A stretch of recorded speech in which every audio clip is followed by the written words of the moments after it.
Welcome to Daily Wisdom, Walking the Path with the Buddha, a podcast shared by David Roylance. This podcast is dedicated to guiding you to completely eliminate the discontent mind and the suffering it causes by attaining enlightenment. Learn and practice the teachings of Gotama Buddha that will guide you to fully attain a peaceful, calm, serene, and content mind with joy. To support this podcast, visit patreon.com/supportbuddha or visit buddhadailywisdom.com, where you will discover a full range of courses, retreats, and online learning resources to assist you on the path to enlightenment. Now, here's our teacher to share more.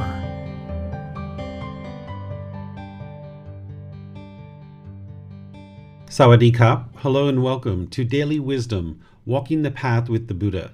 Today we're in our group learning program and we're studying chapter 24, which is titled Misunderstandings of Gotama Buddha's Teachings. We use this book, Developing a Life Practice, The Path That Leads to Enlightenment, as our foundational text for this program. And we go chapter by chapter each Sunday to help you learn what's in the chapter. And if you're reading the chapter before class and or after class, then it's going to help you to be able to learn foundational teachings that you need to make your way to enlightenment.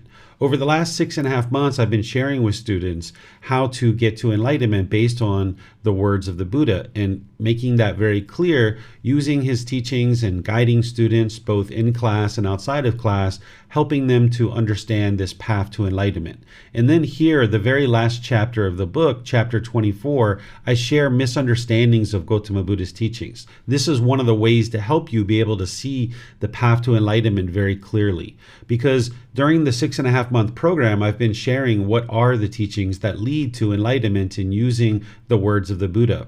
Well, now I'm going to share with you some misunderstandings that you're going to see in the world, because as you go around to various temples perhaps, or you're involved in various conversations, or you might be deciding to read various books, there's going to be certain misunderstandings that you see because the average person isn't actually learning with the words of the Buddha. While you've been learning with me, you are learning with the words of the Buddha in resources that are based on the original words of the Buddha.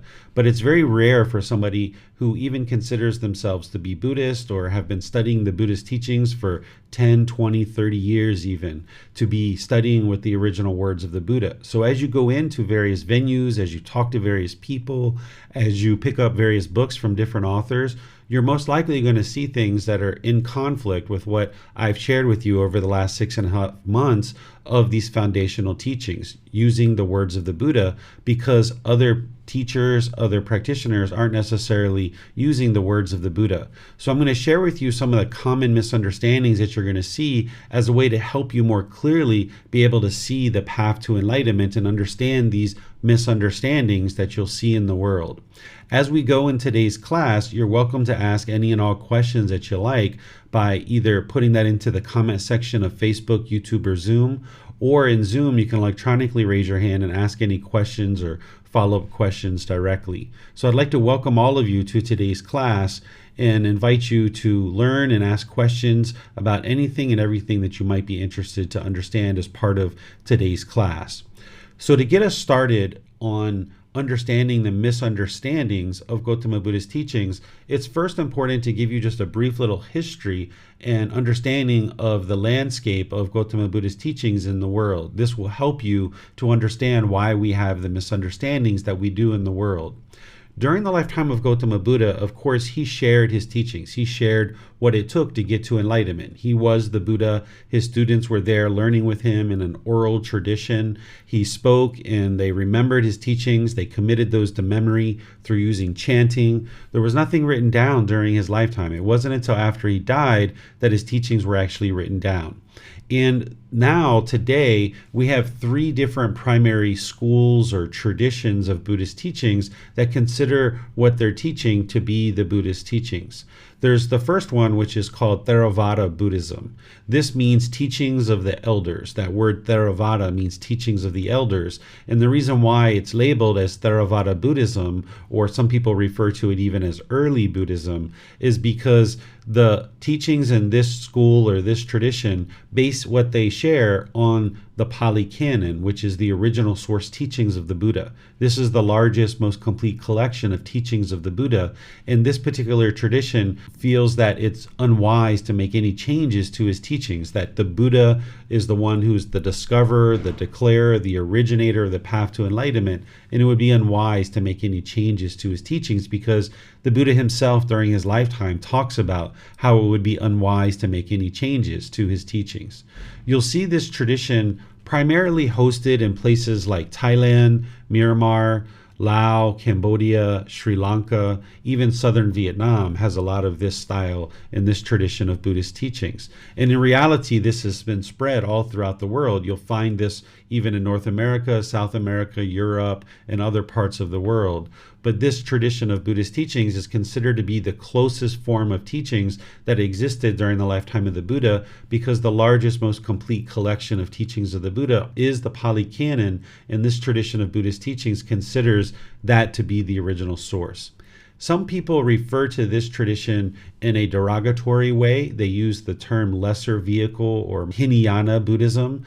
These ways of referring to Theravada Buddhism is meant to be derogatory and demeaning towards the people in this tradition. And it's unwise to use those types of ways to refer to this tradition of Buddhist teachings. Instead, it would be wiser to use Theravada Buddhism. Then, after the death of the Buddha, about 500 to 1,000 years later, there's another tradition that spawns, and this becomes known as Mahayana Buddhism.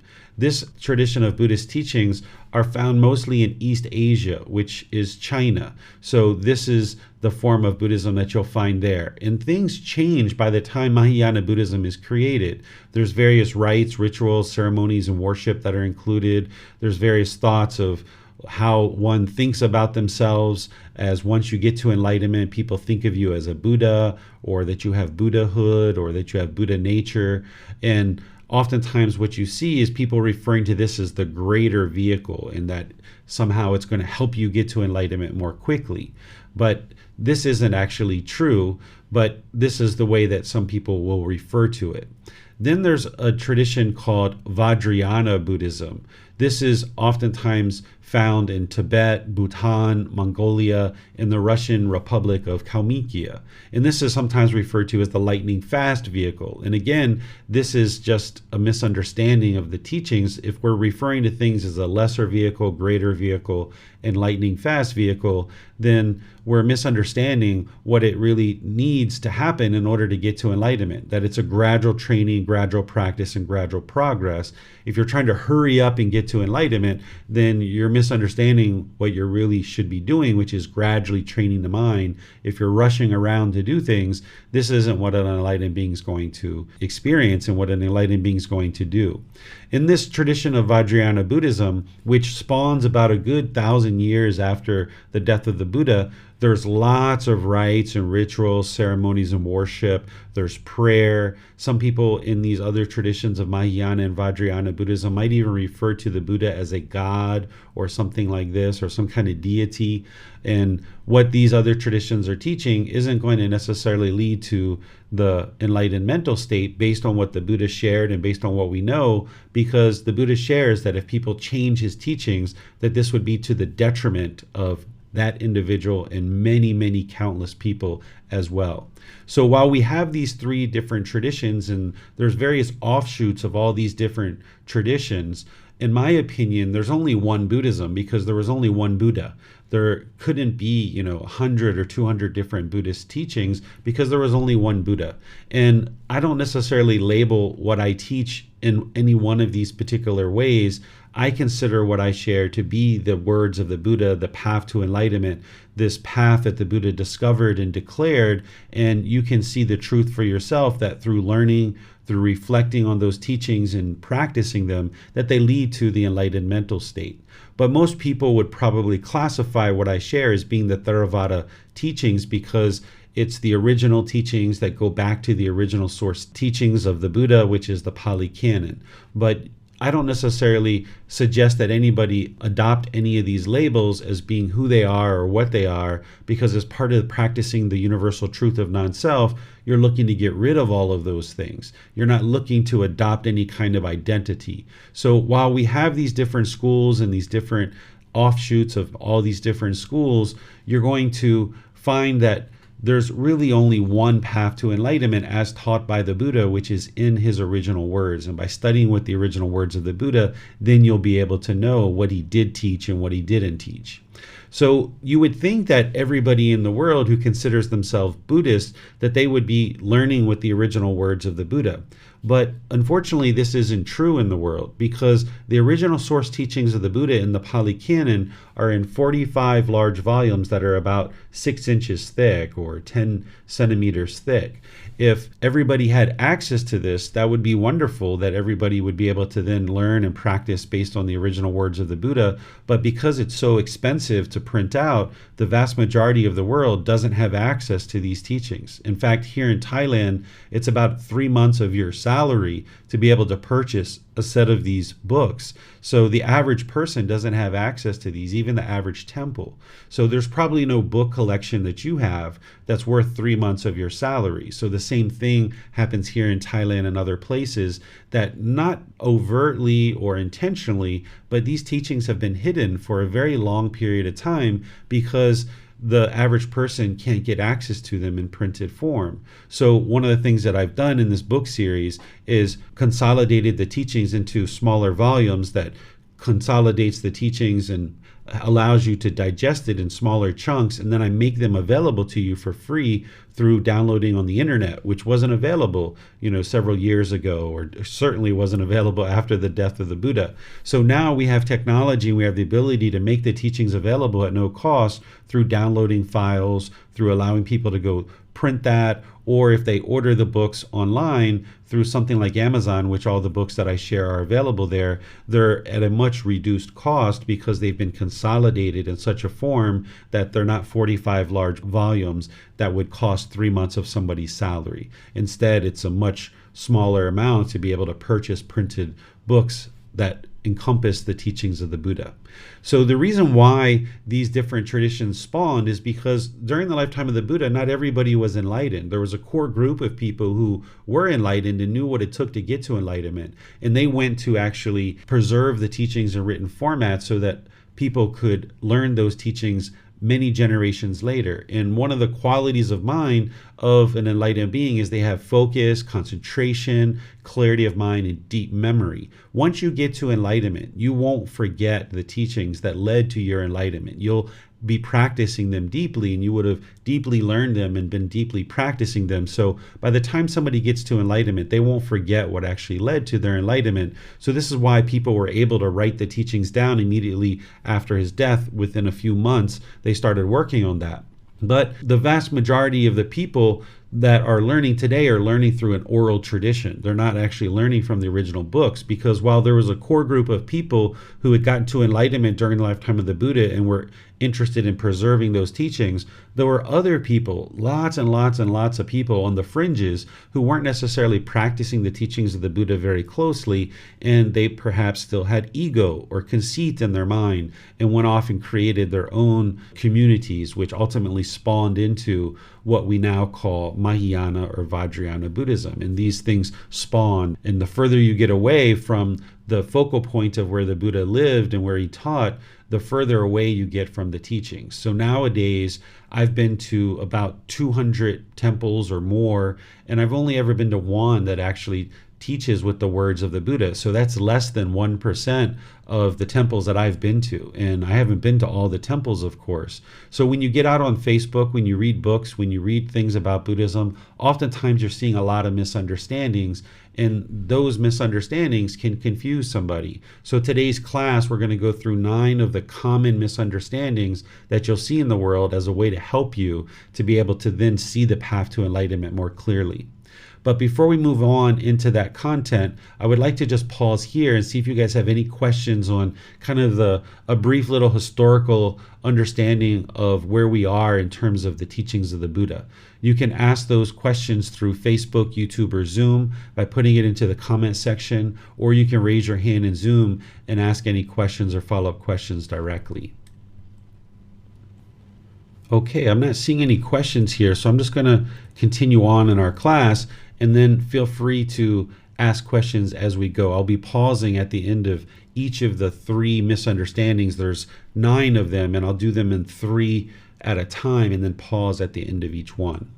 So this first one that we'll talk about, which the majority of these misunderstandings that I'm sharing with you are the ones that are in the Theravada tradition. The Mahayana tradition and Vajrayana tradition are really far away from what the Buddha taught, that if I went through all the individual misunderstandings, it would take quite a while. It would probably take a multi-volume book set to be able to explain all the different misunderstandings. So since people are learning with the Pali Canon, and you can see the Pali Canon and understand it, what I decided to do in this particular chapter is mostly focus on the misunderstandings from the Theravada tradition. But we'll talk about other misunderstandings from other traditions too, just briefly here and there. The reason why I'm sharing these is because if you're learning the teachings of the Buddha and you walk into a temple that is a Theravada temple, you'll see some of these things and you can understand that they're misunderstandings. So this first one, in Thai we call Guat Nam. This might be referred to as pouring water ceremony. Well, as soon as you see a rite, ritual, ceremony, or worship, or any kind of prayer associated with Gotama Buddha, or any kind of spirit worship or anything like this, right away you know that the Buddha didn't teach that, because everything that he taught comes back to cultivating the mind and training the mind through acquiring wisdom, and training the mind through that wisdom through things like meditation and all the other steps on the Eightfold Path. So this particular ceremony, right away you can know that if there's a rite, ritual, ceremony, or worship, that it's not something that the Buddha taught. But these things were carried forward from other traditions and mixed and blended in places like here in Thailand and other places. What the thought is with this particular ceremony is that people teach that if you provide a gift to an ordained practitioner or a teacher or a temple in order to create merit, that then there's this little ceremony where you pour this water out into this urn, and this is going to transfer the benefits of you practicing merit to somebody else. And typically people are thinking that they're transferring their merit to a dead relative. Well, if you understand the practice of generosity and why Gotama Buddha taught generosity, which is essentially leading to merit, then you understand that it's not possible for you to transfer those benefits. Because when you're practicing generosity, which is giving and sharing more than is strictly required without any expectation of anything in return, and then you're doing that in the direction of perhaps helping a temple or helping ordained practitioners or helping a teacher to share their teachings, the benefit that is experienced by the individual who's making the offering is that you're working on eliminating craving, desire, attachment, the mental longing, strong eagerness, the mind holding on and being selfish. So by you practicing generosity of giving and sharing, you're reducing your craving, desire, attachment in the mind. And there's no way for you to be able to transfer that to another person. And if you think back to chapter 9, when I taught the natural law of Gama, using the words of the Buddha, where the Buddha says, any Gama that you create, either wholesome or unwholesome, you are its heirs, meaning you are going to experience that wholesome or unwholesome Gama. It's not possible to transfer your Gama to another individual. So when you're practicing generosity and producing merit, you're generating wholesome Gama, but that wholesome Gama or that wholesome result is that you're reducing craving, desire, attachment. There's no way for you to transfer that to anybody else whatsoever. So even though you might see this happening at various temples or various venues that are sharing teachings of the Buddha, it's not something from the Buddha himself. Same thing with this second misunderstanding, which in Thai we call Namon. Namon might be translated into what we would say blessed water. What this is where an ordained practitioner will take a pot of water, and during some kind of event, they will light a candle and they'll drip wax into this pot of water. And then after the chanting and the wax dripping into the water, they'll consider it blessed water. And then they'll take this device that kind of looks like the end of a broom, they'll dip it in the water, and then they will sprinkle it around on the people who are there at the event. And it's thought that when this water touches you, it's a purification. But if you understand the original words of the Buddha and what you're doing on the path to enlightenment, this isn't possible. That you can't sprinkle water on somebody and create some kind of benefit other than you get a refreshing, blast of water. You maybe get a little bit of cleanliness on your face and your hair. Maybe you get cooled down a little bit. But there's no benefit to the mind itself, that in order to get to enlightenment, you need to train the mind through the Eightfold Path. The Buddha actually shares in his own words very directly about this blessed water ceremony because it was being done during his lifetime as well. And he says very clearly that he refrains from doing this, and he guides his students to also refrain from doing this as well. But because we're so far away from the death of the Buddha, 2,500 years, and people have mainly relied on this oral tradition and handing down things from person to person to person, and the vast majority of people aren't learning what the original words of the Buddha, we see certain people, even ordained practitioners and temples and monks, people like this, that they're actually doing this type of thing. And it's unfortunate because it's leading people away from establishing right view and understanding things like dependent origination, which is not a teaching that I shared in this particular program. But if you move on to the Pali Canon and English study group, you'll learn about dependent origination, where it makes it very clear for you what the real problem is in the unenlightened mind, which is that unknowing of true reality, or the ignorance, which we talked about in chapter 8 as part of the 3 poisons, or the 3 unwholesome roots, or the 3 fires of craving, anger, and ignorance, or this unknowing of true reality. That's the real problem in the unenlightened mind, and the way to antidote that is wisdom. And you can't get to wisdom through sprinkling water on you or having somebody sprinkle water on you. This isn't a way that's going to actually lead to one's enlightenment, and it promotes wrong view, because when you have right view, you understand what the real problem is in the unenlightened mind, which is craving, desire, attachment, and that's what's leading to discontent feelings. And there's no way that a sprinkling of water is going to help you to eliminate craving, desire, attachment. So you'll see these 2 things, and you'll also see this third one as well, which in Thai we call Sai Sin, or in English you might refer to it as sacred thread. Sometimes when you go visit a certain teacher or ordained practitioner at a temple, as you have a talk with this person, you might make an offering, they have you do Gotama, they sprinkle some water on you, and then at the end of this, they will tie this string on your wrist, sometimes white, sometimes a colored string like you see in the picture here. And this colored string being tied on the wrist, again, it's thought that this is some kind of special sacred thread that's going to somehow benefit you. But this isn't possible. It's not something that's going to promote wisdom in the mind, and it leads to wrong view.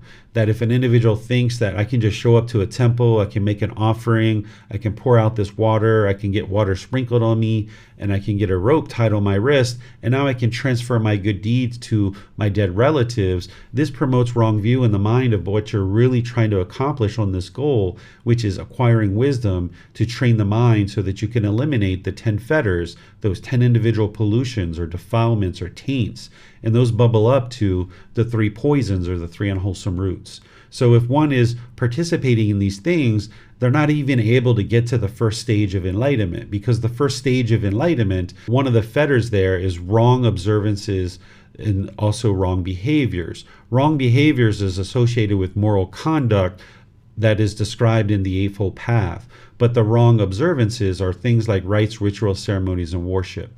Things like this were occurring during the lifetime of the Buddha, and he realized that they don't lead to enlightenment because the general population was taught and convinced that the way to get to a better life is to go to these special people called Brahmin, that you would then pay them a certain fee and they would pray on your behalf. And you would go home and your life was supposed to get better because they prayed for you. And this bred corruption because it was only this special group of people that were able to do prayer, and the common person wasn't able to do prayer. So they were taught prior to the Buddha that if you showed up to this person and you paid them money, that they were the only ones that could pray and help you improve your life. So maybe one day you showed up and it was $5, and the next day you show up and it's $10, and there's no recourse. There's no way for you to do anything differently because the way that people were taught and the way that they believed is that they weren't able to communicate with God and have prayer. So people were kind of stuck. And what the Buddha realized is that it's not that you need to pray to God and pay these people money to improve your life, but instead you need to learn wisdom to train your mind and understand and awaken to the natural laws of existence, namely the natural law of Gotama. So in order to get to enlightenment, one needs to cultivate the mind to get to wisdom, and none of these ceremonies, whether it's Guatnam, Namon, or Saisen, are going to be able to produce that for an individual. But you will see these things quite readily in a lot of temples throughout the world, including here in Thailand. So let me see if you guys have any questions on any of these that you would like clarification on. Again, you can ask questions by putting those into Facebook, YouTube, or Zoom, or you can raise your hand in Zoom and ask any questions or follow-up questions that you like. Okay, I'm not seeing any questions, so let's move on to the next three that I can share with you some additional misunderstandings that you're going to see here as you travel throughout the Buddhist world, or you interact with Buddhist practitioners, or you might pick up books or things like this. The fourth one that I share in the book is really for ordained practitioners, because there's some ordained practitioners who choose to learn with me, and it was important for me to include this one in there for them, but it can also benefit household practitioners to understand this as well. One of the things that ordained practitioners are taught is sometimes ordained practitioners are taught that they are higher than household practitioners, that household practitioners are below them. Some people are even taught that it's only ordained practitioners that can get to enlightenment. Well, all individuals can get to enlightenment, ordained practitioners and household practitioners. It just depends on the lifestyle that you're leading and how you learn to cultivate wisdom, that you can train your mind to get to enlightenment from a household lifestyle or ordained practitioner lifestyle. During the lifetime of the Buddha, he referred to male ordained practitioners as bhikkhus and females as bhikkhunis. Today, people might just refer to them as monks or nuns, but those words sometimes have meaning in other traditions that sometimes might be confusing for people. So I just refer to everybody that is ordained as an ordained practitioner and household practitioners as household practitioners, because it's just describing the lifestyle that one is leading. And leading a particular type of lifestyle isn't going to determine whether you get to enlightenment or not. Living an ordained lifestyle, it's like living in the womb of a woman. The womb of a woman is the ideal conditions for a fetus to grow and develop into an actual being. So this womb is created so that the fetus can have the ideal conditions in which to grow and develop. Well, living in a monastery and living amongst ordained practitioners is similar to that. It's the ideal conditions for somebody to be able to get to enlightenment. It's more conducive to somebody getting to enlightenment. But as an ordained practitioner, you still have certain challenges and certain goals, things that you need to overcome, certain wisdom that you need to cultivate in order to get to enlightenment. Just because somebody is ordained doesn't mean that they're enlightened, or that they're going to get enlightened, or that they're even studying the teachings of the Buddha. Some ordained practitioners ordain and they're not even studying the teachings of the Buddha. So just because someone's ordained doesn't necessarily classify them as a better person or a higher person. It's just a lifestyle that they're choosing, and they have access to resources that the average person may not have access to. And they have a lot of time because they're not having to take care of a house or a car. They're not having intimate relationships with life partners. They're not attending to their children. They're supposed to be spending the vast majority of their time learning and practicing the teachings so that then ultimately they can share the teachings with others and help them get to enlightenment. And then in the household life, we can also get to enlightenment too. We just have other challenges and other obstacles that we need to overcome that are unique and different than the ordained practitioners. So from either one of these lifestyles, one can get to enlightenment. And part of getting to enlightenment is to eliminate what we call conceit or arrogance or pride or measuring and comparing, judging people and putting yourself above or below others. So as an ordained practitioner, if one is taught that they are higher than the household practitioners, this is going to breed conceit in one's mind. And oftentimes what ordained practitioners are taught is they're taught that when a household practitioner whys them or shows respect to them, that they should not show respect back through a why. And this is sometimes something that is taught. And this is where it can help you as a household practitioner, that as you go around ordained practitioners and you show respect and you why to them, just be understanding that they may not why you back. And that's not a reflection of you or anything that you've done. It's just that that's what they're being taught. And that's unfortunate because that would hinder them from getting to enlightenment if they thought that they were higher than somebody else and they were putting themselves above people. But if you're showing respect to somebody and you're whying somebody, this should be based on your interest to practice the teachings, not because you expect somebody to do something back to you. So I am around ordained practitioners frequently, and I will why to them and show respect to them, and I have no expectation that they will why me back. In fact, I pretty much know that they're not. But there's a rare occasion where somebody might bow their head or they might actually why to me, but it's very, very, very, very rare that you'll actually see this amongst ordained practitioners. And the reason why is because they're taught that they're higher than other people. And this is because the people they're learning from aren't understanding the fetter of conceit, and that this needs to be eliminated from the mind in order to get to enlightenment. So if ordained practitioners continue to practice this way, they will hinder their own ability to get to enlightenment. And I have some words of the Buddha here to share with you to be able to see this for yourself and see the truth about this, so that you don't need to believe me, that you can see the truth for yourself about the Buddha taught to be humble. Where today people are putting ordained practitioners up really high. If you look at the words of the Buddha, which I don't have those specific words here, but there's a place in his teachings where he talks about the ordained practitioners as being the lowest level of livelihood and lifestyle in the world. So here, these words of the Buddha that I'm sharing with you is to help you see how challenging it is to get to enlightenment if you allow conceit to enter into the mind and obsess the mind. So using the words of the Buddha, this is titled, "Gain, honor, and praise are an obstacle even for an arahant." An arahant is an enlightened being. This is how we refer to an enlightened being. An arahant is an individual who has eliminated all 10 fetters of the mind, and now the mind is experiencing enlightenment. And we refer to this being as an arahant, or in English we might just say enlightened being. So here the Buddha teaches, monks, gain, honor, and praise, I say, are an obstacle even for a monk who is an arahant, one with taints destroyed. So the Buddha is saying for an enlightened being, that gain, honor, and praise, somebody showing you gain, someone showing you honor, someone showing you praise, is an obstacle even for a monk who is an arahant, one with taints destroyed. So now we hear from one of his students. When this was said, the Venerable Ananda asked the master teacher Gotama, "Why, Venerable Sir, are gain, honor, and praise an obstacle even for a monk with taints destroyed?"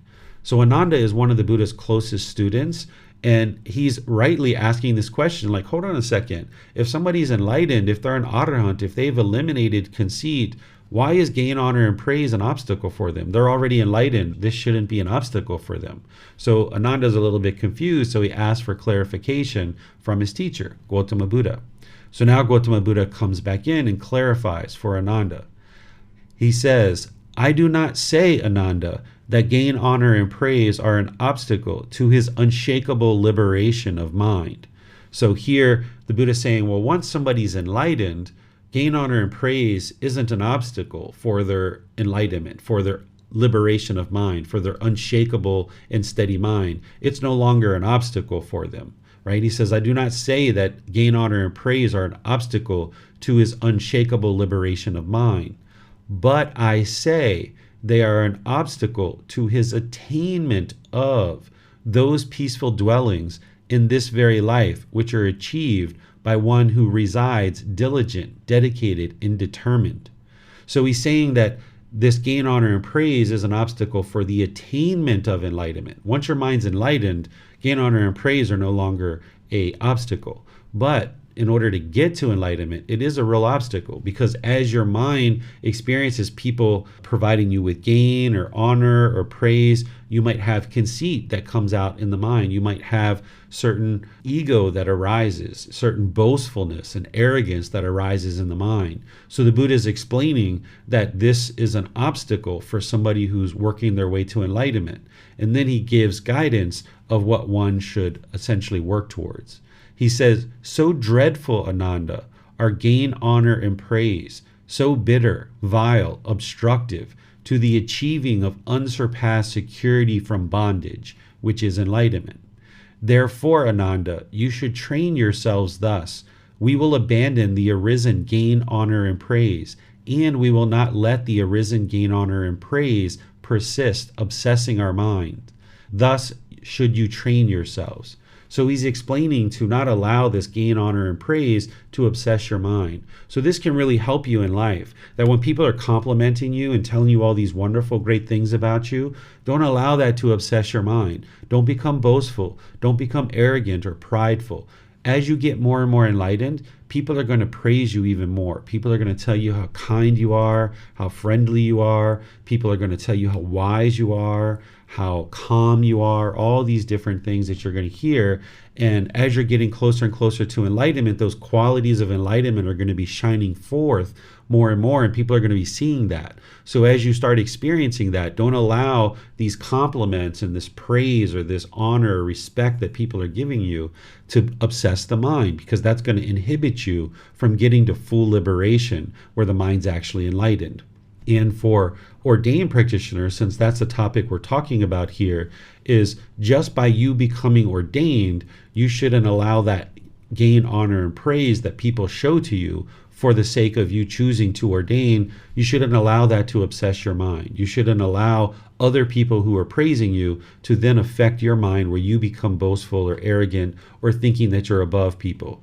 As an ordained practitioner, as a teacher, I'm not ordained, but I'm a teacher, and people tend to make offerings and donations to me occasionally, and to be able to support and help me to sustain my life and to share these teachings. I have an enormous amount of respect for anybody who chooses to share a bit of their income or a bit of their resources with me to then be able to share these teachings with others. And with an ordained practitioner, they're exclusively living off of the support of household practitioners. So in my opinion, an ordained practitioner or a teacher who's living off donations from their students should have an enormous amount of respect and gratitude for those offerings that are coming to us. So if an ordained practitioner chose not to respect household practitioners, they might see that their support goes down and down and down, and their temple doesn't have the resources that they need to maybe sustain the temple. Or they might see that they don't have as many offerings to sustain their life because they haven't been showing respect and gratitude to their community. And one of the ways we show respect and gratitude is not just through a why, but what we should be doing is offering teachings to our community and to our students. And by giving the teachings back to our community, then our students are able to benefit from those teachings, and then they'll be more interested to share offerings with us. This is the mutual support that the Buddha put in place.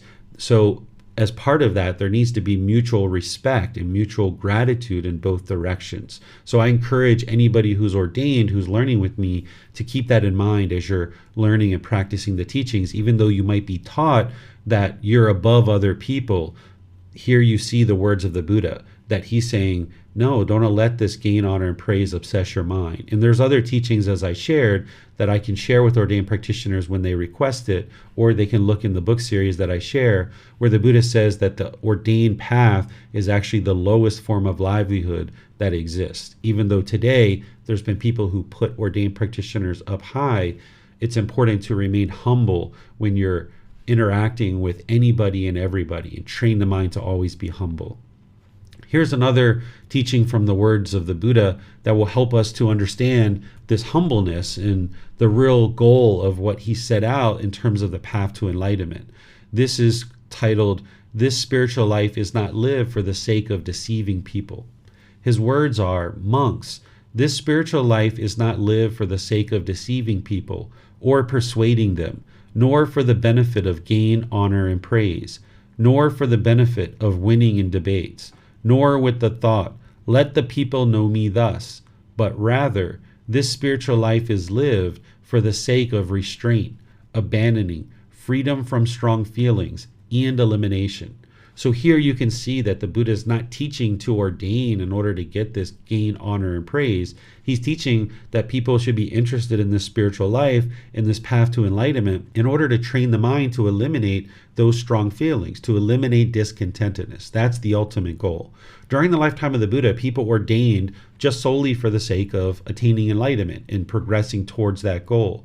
Nowadays, people have various influences of why they might choose to ordain. Some people are ordaining in order to get away from poverty, or to get an education, or to get this gain, honor, and praise, or for any number of other reasons that they might be choosing to ordain. But during the lifetime of the Buddha, in the way that I see ordaining, it should be for just one sole purpose, which is to get to enlightenment. And then having done so, if an individual chooses to share the teachings that it takes to get to enlightenment, this would be very beneficial to many people in the world. So for all those ordained practitioners, you might decide to start learning with the words of the Buddha, where you can see that he never taught to be disrespectful to people, but instead he taught to respect all individuals, especially those that are providing you support. That would be very wise to decide to practice in that way. So now going back to our list of misunderstandings, now that we've talked about this topic of ordained practitioners that I also include in the book, let's talk about number 5, which is chanting and mantras. This is something that you will see as a misunderstanding in the world as well. During the lifetime of the Buddha, he used chanting as a way to help his students commit his teachings to memory, because all of his teachings were oral. So when he taught, students would attempt to remember his teachings. And some people would remember some parts, some students would remember other parts. But every 2 weeks, his students would come together and they would chant his teachings word for word as a way to commit them to memory. So that then by the time he died, it was very easy for them to sit down, not super easy, but it was straightforward for them to sit down and document what it was that they've been chanting for all those years. Well, nowadays, a lot of these chants are in languages that people don't understand. They don't understand what the words are, what they're actually chanting, and so forth. So oftentimes when you don't understand something, it becomes kind of mystical and magical. So there's people who will tell you that there's certain chants or certain mantras that lead to an extra long life, or more money, or more wealth, or you'll get your boyfriend or girlfriend back. Or if you chant this chant for 100 times every day for the next 10 years, you'll get to enlightenment. Or you'll eliminate your unwholesome karma if you chant this particular chant. Well, if you're being taught this is not what the Buddha taught. During the lifetime of the Buddha, chanting was only used to be able to commit his teachings to memory because it was an oral tradition and people needed that help. But today you can go into various communities and someone might tell you to chant a particular chant and you'll get this extra long life. Well, if somebody's sharing this with you, you should be able to independently verify this, because you're being taught to not believe anything whatsoever, but to learn, reflect, and practice. So if somebody shares that with you, that this is a special chant that only their temple knows, or only these few people know, and if you chant this chant, you'll get this extra long life. Well, you should be able to look around in that community and see a bunch of people that are 150, 200, 300 years old because they've been chanting this chant for a period of time, and now there's all these older people that are around. But I guarantee you that you won't see that. If there was something like that you could chant and get this extra long life, or you could chant and get instantly rich or wealthy, or you could get to enlightenment, really quickly, then those chants would have already made their way throughout the entire human population, because it's been 2,500 years since the Buddha lived.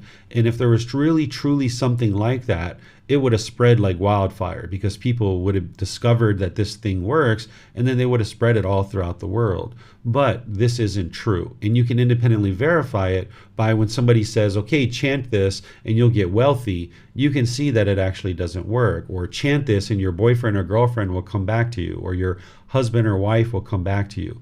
Well, the reason why things happen in our life is because of cause and effect, or action and result. When we make decisions, either wise, which will produce wholesome results, or unwise, which will produce unwholesome results, that's what's actually leading to any beneficial results or any things that we experience in life is based on our own decisions. And if we base our decisions in wisdom, we'll experience wholesome results. Where when we lack wisdom, we will experience unwholesome results. So it's not a matter of whether you chant or have mantras of what's going to happen.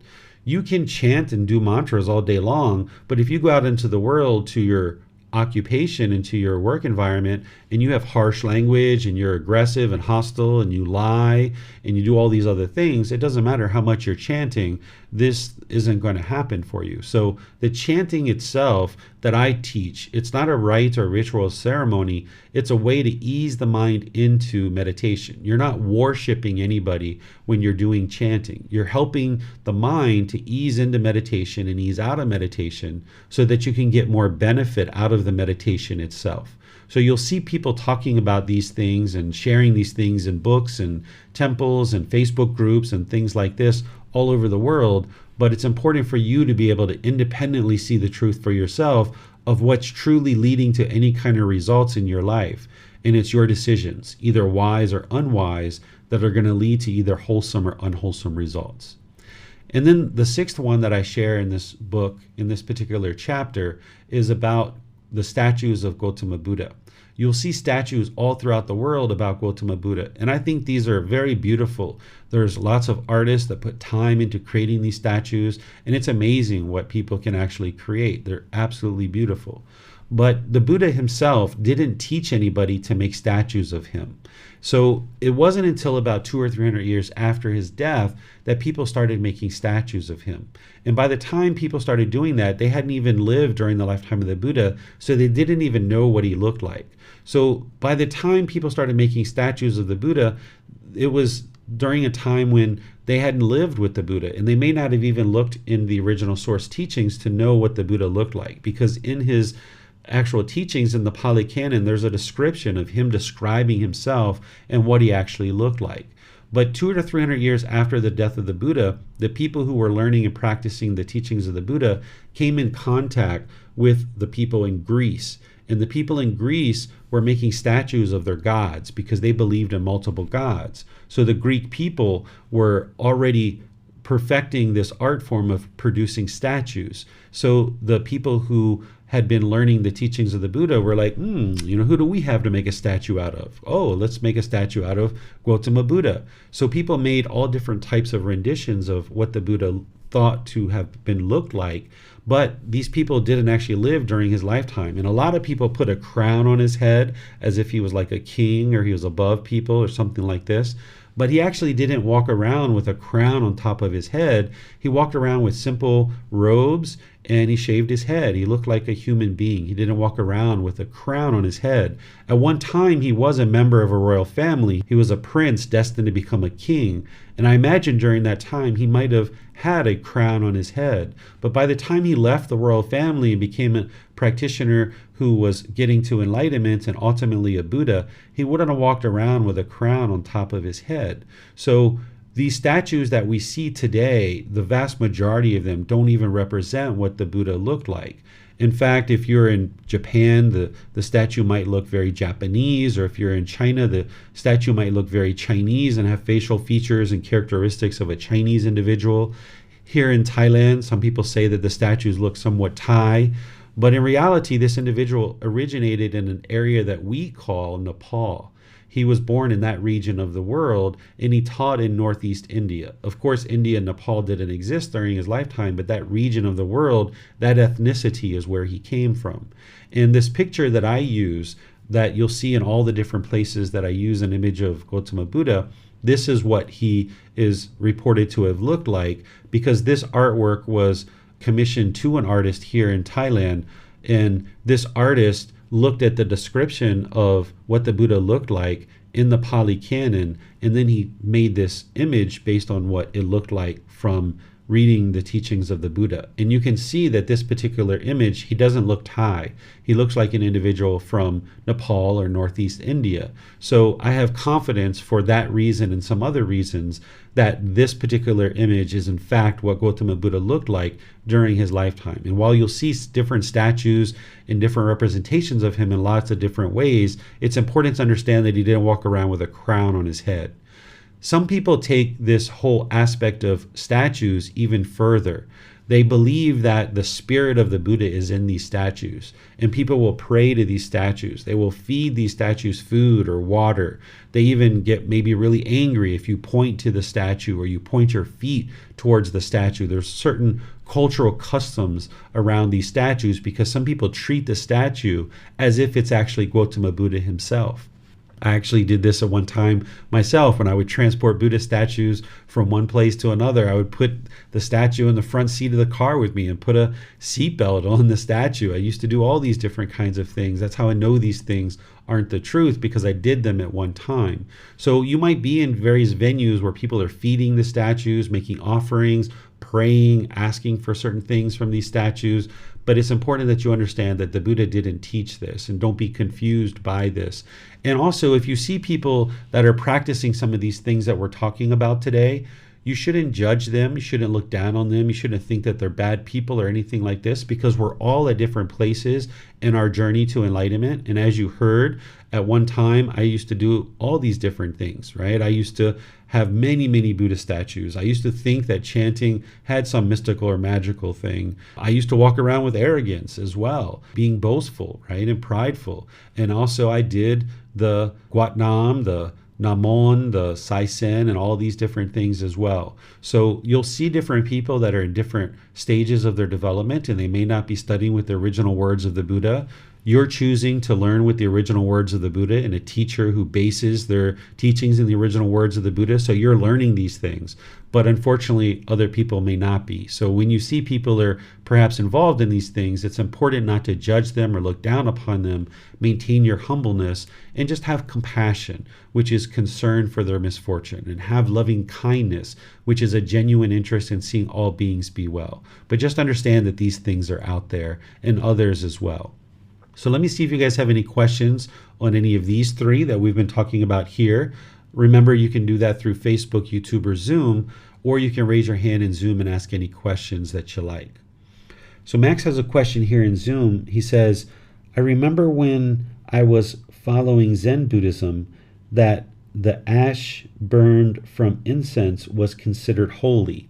Yes, this is another rite, ritual, ceremony, and worship that people might think of those kinds of things.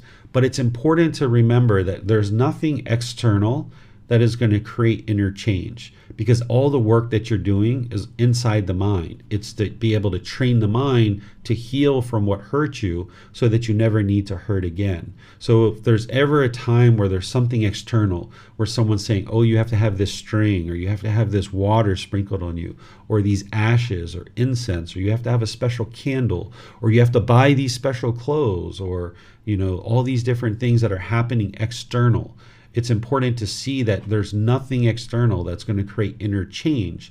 Now, if you have a book, if you have a class, if you come to the temple, these are things that you're going to use in order to learn the teachings of the Buddha. But all the activity that is being done in order to train the mind to get to enlightenment is being done internal, inside the mind. And that's how you ultimately get to enlightenment. So when you start seeing these external things that are being talked about as being important to get to enlightenment, then you understand that these aren't what the Buddha taught. And when you see rites, rituals, ceremonies, and worship, then you know that as well. It looks like Joe has his hand up. So Joe, if you'd like to go ahead with your question. Hi, Teacher David. My question is, I guess I just find it odd that, they took so long to write the teachings down. If it was, if they were obviously were helping a large number of people improve their lives. I don't know. It seems weird that I'm sure you have gone over this and the reason for it. Maybe I just need a refresher. But just talking about the statues reminded me that, I forget how many years later they decided to sort of create the Pali Canon or write what they remembered of his teachings down for other people. And the same with the statues, I guess. Maybe they just didn't know about them. But, why did they wait so long, I wonder? That's my question. Sure, I can definitely help you with that. So during the lifetime of the Buddha, he taught for 45 years, and the language that he taught in was the Pali language. And when he taught everything orally. And this was a language that he was using that was the common language that was spoken amongst the common individual. Because when he was in the royal family, they were speaking the royal language. But then when he stepped out of the royal family to share teachings, he spoke in the common language that the vast majority of the people around him would be able to understand, because not everybody understood the royal language. So now that he spoke in this common language, he then just spoke orally. And during that lifetime, the technology to write things down had not yet made it to that region of the world. In China, they were writing things down by that time frame. But during his lifetime, the technology to actually capture things in written form didn't exist. And the language that he was speaking at the time didn't have a script that could even be written down, because the technology didn't exist to write things down, that they also didn't invent a script could then be used to actually write things down, because they didn't have a purpose for a script, because there was no technology to write things down. So it wasn't until after his death that about 3 months to 6 months after his death, they have what's called the First Buddhist Council, where 500 enlightened beings come together. And there were countless enlightened beings during the lifetime of the Buddha. So about 500 of those enlightened beings came together in order to document and start discussing how to capture his teachings. And then ultimately they end up writing them down. There's not a clear direction of exactly when they wrote them down. Was it, those 3 to 6 months after he died, or was it 200 or 300 years later? But I suspect it was those original individuals, because you see Ananda showing up a lot. You see Sariputta showing up a lot. You see a lot of these different individuals. The teachings that we are reading are capturing what transpired in utter detail. And I can share with you that the Pali Canon, the portions that we have, are accurate. What the Buddha shared during his lifetime and what you can learn and practice today will lead to your enlightenment. But the main reason why these weren't captured during the lifetime of the Buddha, even though they were helping so many people, is because it was only an oral language, there was no script, and there wasn't the technology to capture the teachings during the lifetime of the Buddha. It wasn't until after his death that was then available to people. Okay, so we have another question coming in here from Kimberly. Kimberly saying, I struggle with not wanting some kind of symbolism. Being a Westerner growing up in the Christian beliefs where most people wear a cross necklace or carry a rosary, I realize it's not what the Buddha taught, but is it all right if I find peace with some sort of symbolism with me, such as having a small statue near the area where I meditate, or is this an attachment issue I need to work on? So it can be both. It really depends, Kimberly. So at one time, I owned probably 8, 9, 10 different Buddha statues, and I even had these little amulets that you wear around the neck. This is very popular here in Thailand. I probably had a good 20 or 30 of those. I've given all that stuff away and sent it to other places to ensure the mind wasn't attached to it. But during the time that I did have those things, they were nice reminders for me. When I was in the presence of these statues or having these amulets, it would remind me, to practice right speech or to meditate or things like this. So if you need these kinds of things in order to remind you to practice, then go for it. That's your personal choice. But also be observant of the mind of whether there's an attachment to these things. And the way that you can discern this is, say if you had these various statues and somebody broke in and actually stole them. Would you be upset? Would you be angry? Would you be disappointed that they're no longer there? If so, then there's an attachment there. So you can actually have a possession without being attached to it. It's not the object itself that is the attachment. So if you would like to have a statue or an amulet or wear one of these things, you're more than welcome to do that. It's always your personal choice. I'm not here to tell a student what they should do or shouldn't do, but more to advise you as an advisor or as a guide to help you understand that this statue, this amulet, if you wear some kind of necklace or something like this isn't going to produce enlightenment for you. This isn't going to do anything like that. There's no spirit of the Buddha there. But if you're using it for a reminder of the teachings and to help you to remember to meditate and these kinds of things, then excellent. Use that for whatever period of time you need. And then at some point you might decide that you no longer need it, or you might still have these things and have trained the mind to not be attached to them, and then you still just have them around because they're beautiful perhaps. So like at the temple where I teach, I have a big picture of the Buddha. It's enormous. This same image that you see me using, I have it framed and it's enormous and it's large. But if that fell down and broke, or if somebody came and stole it, or as it withers away, I'm not going to be upset because I already know that it's impermanent. So it's not about the objects that you have.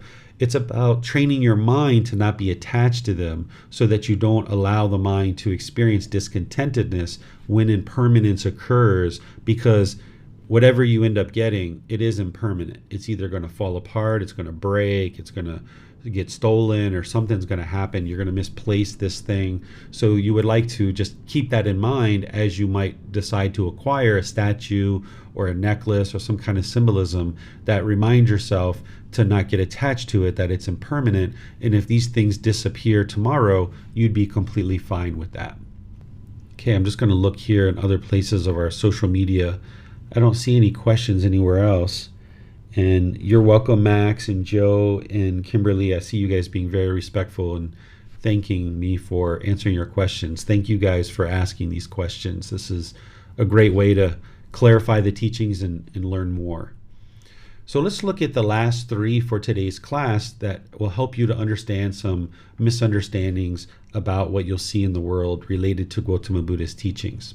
Number 7 in the book is about where some people consider a Gotama Buddha to be a god, an avatar, or a lord. It's important to understand that the Buddha never referred to himself as a god, an avatar, or a lord, but you will see some people in the world referring to him in that way today. During the lifetime of the Buddha, he referred to himself as the Tathagata. This is the term that you'll see most frequently used in reference to the Buddha when he's talking about himself. He refers to himself as the Tathagata. We think that this word translates mostly to one who has discovered the truth, or one who shares the truth. That's what the word Tathagata means, one who shares the truth, or one who has discovered the truth. He very rarely referred to himself as a Buddha, but during his lifetime, people would often refer to him as Master Teacher Gotama, or Teacher Gotama, or Aesthetic Gotama, which basically means Monk Gotama. Some people even refer to him as Friend Gotama, right? There was all these different ways. There wasn't just one fixed way of referring to him, because that would be permanence. But nowadays, people have gotten to the point where some people consider him a god or an avatar. What an avatar is a reincarnation of a divine teacher from the past. And this is oftentimes thought about in Hindu teachings. And then some people refer to the Buddha as Lord Buddha. And I suggest in this particular chapter that it would be unwise for us to refer to the Buddha as God, an avatar, or a Lord for various reasons. The main reason is the Buddha never referred to himself as these things. So why would we refer to him as a God, avatar, or Lord? But also in various traditions, like in the Christian tradition, they think of Jesus Christ as being the only Lord and Savior. So if we refer to Gotama Buddha or any Buddha as a Lord, then with people thinking that Jesus Christ is the only Lord and Savior, they're going to immediately reject the teachings of the Buddha, when in reality, those people in the Christian community could actually be learning the teachings of the Buddha, because there is no rites, rituals, ceremonies, or worship. And the Buddha is not a Lord. He's not considered to be a savior or a messiah or anything like that. So people that are in the Christian community, a lot of them do learn with me. I would say the vast majority of the people who do learn with me are from a previous background of either Christian or Muslim. And then, of course, there's some people who are Buddhist that have been Buddhist before, and they learn with me as well. But if we use this word Lord in representation of the Buddha, which some people will say Lord Buddha, then those people who are in the Christian community are immediately going to reject anything related to the Buddha, because they consider Jesus Christ to be the only Lord and Savior. If you look up the definition of the word Lord, as a noun, it's described as someone or something having power, authority, or influence, a master or ruler. Or as a verb, it's to act in a superior or domineering manner towards someone else. Well, if you understand the teachings of the Buddha and what you've been learning over the last 6.5 months, this is exactly the opposite of what the Buddha taught. He didn't teach that he had power or authority or influence over somebody. He didn't teach that he's a master or a ruler. He wasn't superior or domineering towards people. Instead, he was practicing being humble and down to earth and being just like everybody else, living a life as a homeless, roaming ascetic who lived off of the donations of the people who supported him and that were learning from him as a teacher. So if we use this word Lord, not only does it drive away people who could otherwise benefit from his teachings, but it exactly is the opposite of what the Buddha taught in terms of how he shared his teachings in the world. He didn't teach that he had authority or power or influence or that he was superior or domineering. Instead, he considered himself to be just like everybody else in the world. And that was really wise for us to think about ourselves in that way as well, that even though maybe there's other people who consider themselves above us or below us, or maybe there's certain roles or certain jobs in society that people consider to be higher or lower, it's important for us to think of ourselves as being all the same, that we're all equal. As soon as your mind wants to put yourself above or below others, this is that conceit coming in, which is what you would like to actually eliminate and get rid of. So we can use the example of Gotama Buddha, that he just considered himself to be the same as everybody else. And then you might hear people refer to certain aspects of the teachings of the Buddha as blessings. Some people might say, may the Lord Buddha bless you, or may the triple gem bless you, or may you be blessed by the Lord Buddha. This isn't something that the Buddha taught. If you look at what the word blessing means, when you look it up, it means God's favor and protection, a prayer asking for God's favor and protection. So there's nothing in the teachings of the Buddha where he's blessing people or that he suggests that you could be blessed or that you could bless somebody else. If you think about it, a human being thinking that they can bless another human being, this means that you have the power to do something to another human being that's going to instantly protect them. Well, the thing that's going to protect you in life is your wisdom and your wise decision making. If you make unwise decisions, that's what's going to lead to your unwholesome results. So if you're looking for protection, the best way to be protected is to cultivate wisdom and make wise decisions, because as long as you're not putting harm out into the world, harm won't come back to you. So if you can learn and cultivate the mind and practice making wise decisions through wisdom, this is the ultimate protection. There's nothing that another human being can do to another human being by laying your hands on them or saying any kind of prayer, citing anything that's going to then produce this protection for another person. So if we think about what the Buddha taught and you look at his teachings very closely, you can see that he never talked about any kind of blessings and he never went around and blessed people. And it would be one's own ego or arrogance or conceit to think that a human being can bless another human being. So it's important that you realize that this isn't part of the teachings of the Buddha, and it's not part of what would actually lead to one's enlightenment if they thought that they could be blessed by another individual and that's going to provide them protection. This would be part of wrong view. Where if you understand right view, where you're working to train your own mind and eliminate the pollutions of mind, namely eliminating craving, anger, and ignorance, then this will help you to understand that something like a blessing isn't going to produce any kind of beneficial result.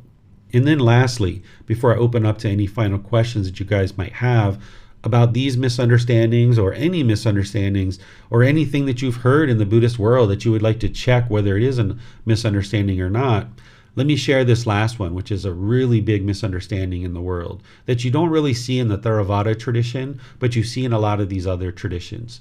Is some people will tell you that you are a Buddha, or that you have Buddhahood, or that you have Buddha nature.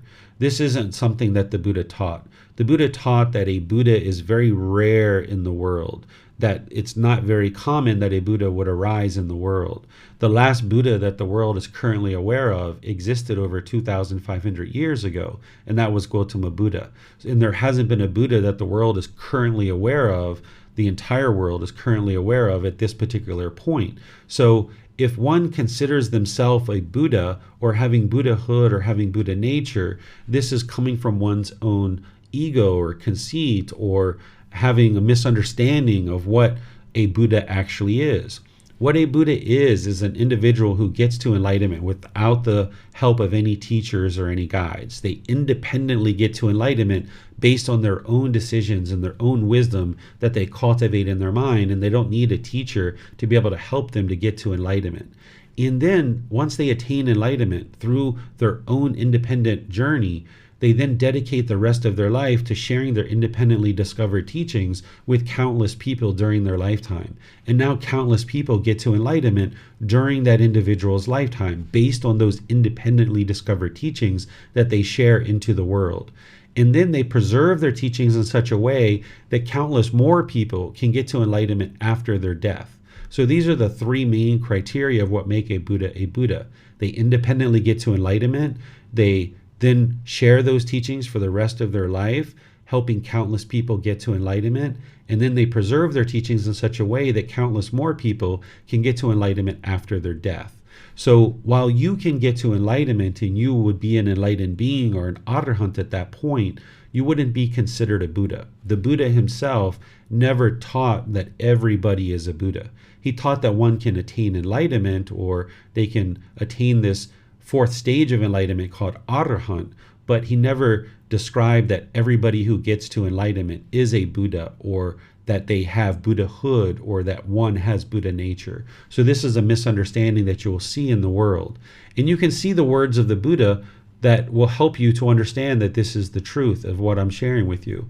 You can see here in this particular teaching, which is titled The Rare Appearance of Five Treasures, where the Buddha describes that a perfectly enlightened one, a Buddha, is very rare in the world. Here he says to one of his students, "The appearance of five treasures is rare in the world." What five? 1. The appearance of a Tathagata, an arahant, a perfectly enlightened one, is rare in the world. It doesn't get more clear than that. If every single person was a Buddha, if every single person has Buddhahood, if every single person has Buddha nature, then this wouldn't be rare. It wouldn't be rare for a perfectly enlightened one to arise in the world. So he says it very clear here in number 1. And now, since we're looking and exploring this teaching, let's just go ahead and look at all the rest of these rare occurrences that the Buddha describes in the world as well. He says, number 2, a person who can teach the teachings and discipline proclaimed by a Tathagata is rare in the world. 3, when the teachings and discipline proclaimed by a Tathagata has been taught, a person who can understand it is rare in the world.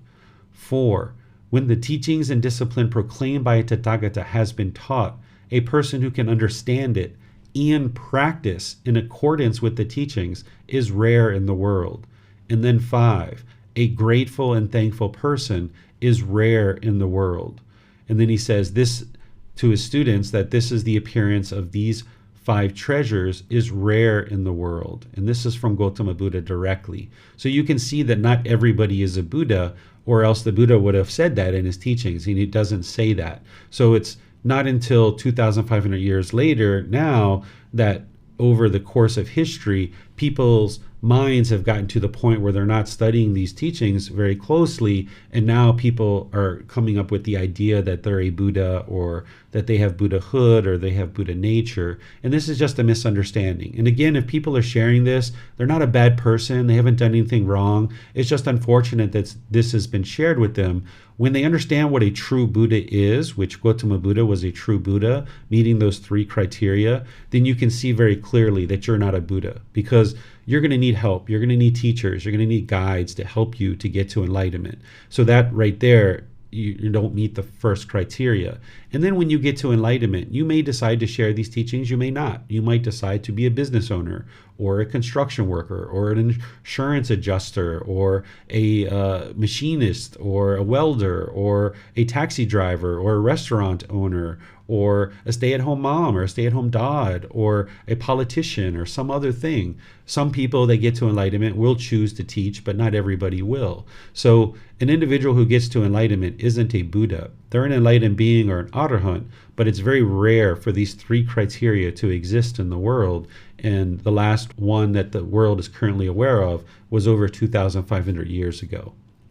So if you guys have any questions on any of these that I've discussed today, or anything else that you're seeing or hearing or aware of in the world related to the teachings of the Buddha and the path to enlightenment, you can ask those questions. You can put them into Facebook, YouTube, or Zoom, or in Zoom you can electronically raise your hand and ask any questions that you like. Looks like Max has a question here.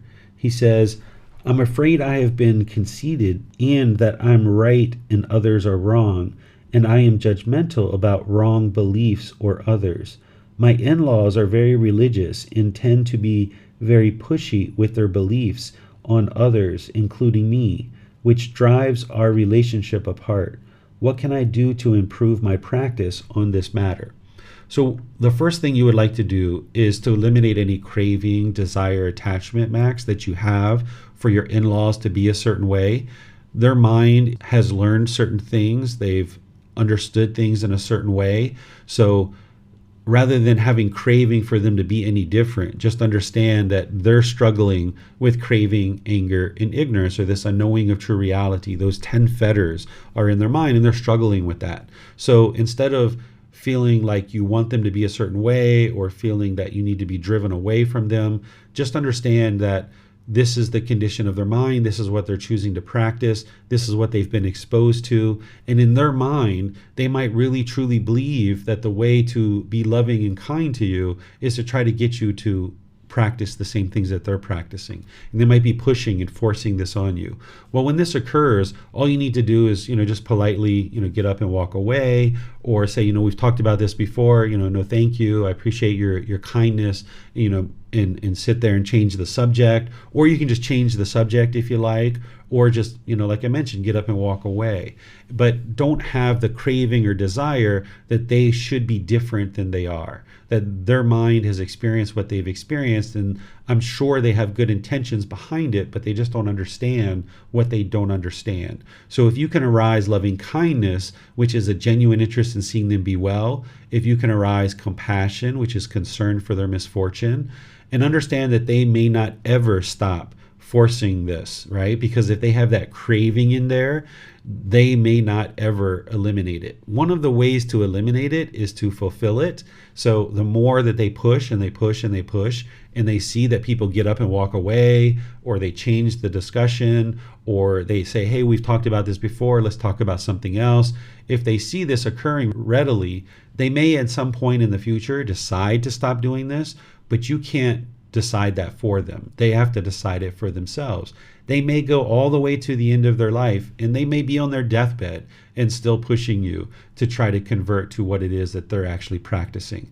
And you can just smile, you can just be understanding that this is their way of showing loving kindness and compassion, and they just don't understand what they don't understand. So if you eliminate your craving, desire, attachment for them to be any particular way, you can then reside peaceful and joyful with them regardless of what they think. That you understand, because of impermanence, not everybody is going to be learning and practicing these teachings that you are. They're going to have different views and different opinions and different beliefs, and that's okay. And this is a topic that you're not going to come to their side, and they're not necessarily going to understand what you're practicing. So it's best to not even talk about the topic. So whenever it comes up, just change the topic, or let them know that you politely would like to talk about something else, or just get up and walk away, go to the bathroom, wash your hands, do something else for 5-10 minutes, and maybe by the time you come back to the conversation, that the conversation has changed topics. And this would be, in my opinion, the best way to handle something like this. Okay, I'm not seeing any other questions. All I'm seeing is thank yous from Max and others. You're welcome. Pleased to share these teachings with you guys. So this is the end of our class for today. Next week on Sunday, we're going to be in the final aspect of the book, Developing a Life Practice, The Path That Leads to Enlightenment. There's even though this is the last chapter, chapter 24, there's some content, some additional content at the end of the book that I titled Frequently Asked Questions, and there's some even content beyond that as well. So next week's class, we're going to be discussing the frequently asked questions that students will typically ask, and I have those in the book, and I will be sharing them in class as well. And then our last Sunday class, which is 2 weeks from now, before we restart the program from the beginning, it's going to be titled The 5 Hindrances and the 7 Factors of Enlightenment. This is where you're going to learn the 5 things that are going to be obstacles and hinder you from getting to enlightenment. Because now that I've spent 6.5 months helping you to learn what it takes to get to enlightenment, I'm going to share with you in our last class the obstacles or the hindrances of what's going to block you from getting to enlightenment, because you'll need to know what those are and you'll need to know how to overcome them, because as you encounter those things, you're going to need to know what the solutions are. So I'm going to explain to you what they are so that you can see them arising in your mind, and then you know how to antidote them and how to fix them through the 7 factors of enlightenment and some other teachings. And then on Wednesday, we're going to be doing breathing mindfulness meditation together. So you guys are welcome to join for that if you like. And of course, we have the Saturday class, the Pali Canon and English Study Group, happening each Saturday. So you guys are always welcome to join that as well. So thank you all for your questions. Thank you all for your dedication and diligence for learning. Thank you to those of you guys that attend live and even those that attend through the replay. We'll see you guys in one of these future classes. Have a very wonderful and lovely rest of your day. Sawadee krap. Thank you for listening to this podcast. To provide support for this podcast, visit patreon.com/support Buddha. To access more teachings, visit buddhadailywisdom.com. There, you will discover a full range of courses, retreats, and online resources to assist you on the path to enlightenment. Remember to establish a daily, consistent meditation practice, along with learning and practicing these teachings. A well-developed meditation practice is the foundation in which to train the mind to attain enlightenment.